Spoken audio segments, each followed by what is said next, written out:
Hey guys, welcome to the Liberal Hive Mind, a channel solely focused on exposing the abundant hypocrisy of the left. Well, this feels like an I told you so moment. I've been saying it over and over again. When you create a culture with no accountability, no respect for rule of law, and of course no cohesive culture and national pride, well, what do you expect? This is the inevitable result. Well, now in certain parts of the country, in other words, California, all hell is breaking loose. We're seeing the open wounds of America on full display here, with lawless leftist mobs on the streets of Paramount, California, attacking ICE officers and creating street blockades. This right here, folks, is the globalist New World Order on full frickin' display. This is the sales pitch, I guess. This is what you buy into if you buy into the concept of a post-national state, this corrupted leftist ideology of no borders, no consequences, and no respect for the country and its history. Well, unfortunately, America is becoming the science experiment, and we've got a reaction gone wrong. Let's take a look at the chaos. We got some stuff to get into, so let's roll the tape. Alright friends, so here we find ourselves in the exact same situation again. The leftist political construct didn't succeed in their quest for total domination over the political levers of power in America. In other words, they lost the election, and so the tantrum begins. Groups of black-clad, mask-wearing leftist foot soldiers are now being deployed across the nation to wage war on ICE.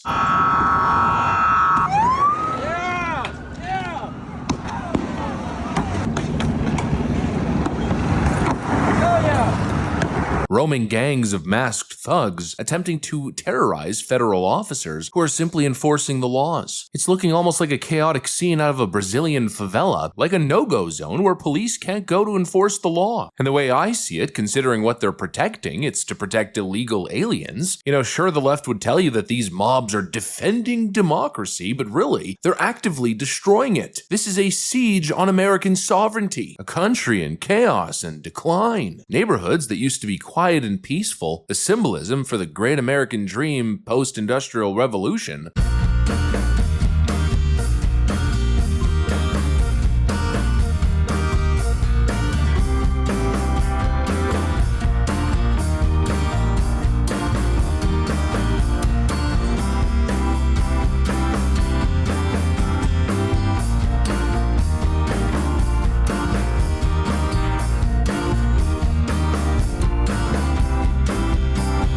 What were once safe, thriving communities are now neighborhoods where you need bars in the windows. Entire neighborhoods and cities now living in fear of gang crime, theft, and drugs. This is a culture divided. The Trump administration comes in simply trying to enforce the most basic of laws, and this is the reaction. Absolute mayhem, total riot, standing in front of ICE vehicles and nearly getting run over.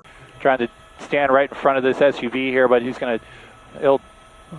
it's just such a dangerous situation here, and it's really not going to do him any good to be standing there and possibly get ran over by agents. So here they are. They're on 9th Street now.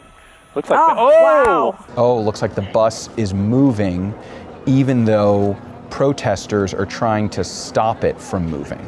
So we don't know if this is reinforcements, if this is to help with arrests, or to get those agents out of there. But this situation continues to just unravel here in Paramount right now.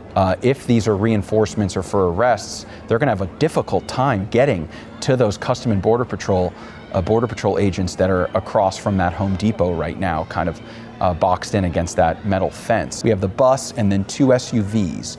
That's all I'm seeing right now. In order for them to access where all of this is playing out right now, where our ground camera is, they're going to have to get through these protesters. 2 of those SUVs are now essentially going around. This is what happens when you give up to the globalist vision. This is what happens when a population is demoralized, when your culture of patriotism and common values is attacked from the inside out. You know, the conversation should go beyond just the individual cases of violence. It's not just about the crazy moments caught on camera, the photos of vandalism and destroyed buildings. No, the real story is about the globalist project to dismantle America from the inside. This culture of making you feel guilty for being an American. You know, even Bill Maher spoke about this. This is a serious problem for Democrats. Less than 1 in 4 Democrats under 30 say they're proud to be an American.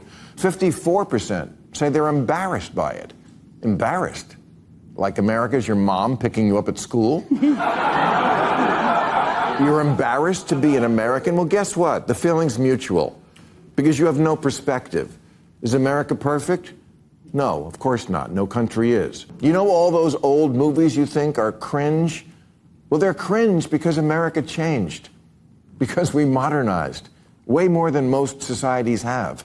Our current Congress is the most racially and ethnically diverse ever. They're like a beautiful, useless rainbow. And we proudly live in a land where every TV commercial features a mixed-race couple, including the ones where it makes no sense. This globalist, post-national view that has no loyalty to the nation, no care for the Constitution, no respect for the border and sovereignty, and certainly no respect for the rule of law. What we seem to be witnessing is the destruction of the social fabric that made America safe, prosperous, and free in the first place. It's the undermining of America. The globalist vision is borderless, cultureless, no common roots, no identity, and frankly, no future. This is the byproduct of a cultural war waged on the very notion of what it is to be American. Sustaining that idea requires a shared identity, and that is precisely what the globalist left wants to obliterate. They call nationalism or national pride bigotry. Patriotism is racism. But what happens when you strip away a sense of identity, a sense of nationalism or patriotism? You get chaos. You get cities on fire, criminals walking free, and a society pulling in 7 different directions. American culture has been weaponized against itself. This woke mind virus that wants the people atomized, powerless, ashamed of their own heritage, which creates the perfect aura of demoralization that then allows the power brokers to push through their open border post-national agenda. They've spent years educating the masses that America is evil, that its founders were monsters, and that everything of value built was built on oppression. And that ideology has essentially been the pretext behind the attacks against American sovereignty, as if America owes the world something, as if shutting the border and protecting American national identity is somehow a continuation of previous wrongs or white supremacy. Every other country gets to protect its national identity's heritage and tradition, but not America, not Europe. I wonder why that is. The West is under siege, and if you try to do anything about it, it's total chaos on the streets. When ICE goes in to try to do its job to protect American borders, they're met with mobs throwing rocks and street blockades, because the idea of the law itself is somehow racist in the twisted leftist worldview. They essentially have criminalized American identity as if it's taboo to stand up and defend it. It's a war on the West, and it's happening from the inside out. A nation that can't defend its borders, that can't even police its own communities, can only be a nation for so long. Anyways, that's pretty much what I got for you guys. Hopefully you enjoyed the video. If you did, make sure to leave a like and possibly subscribe to the channel. Thanks for watching, and I'll see you on the next one.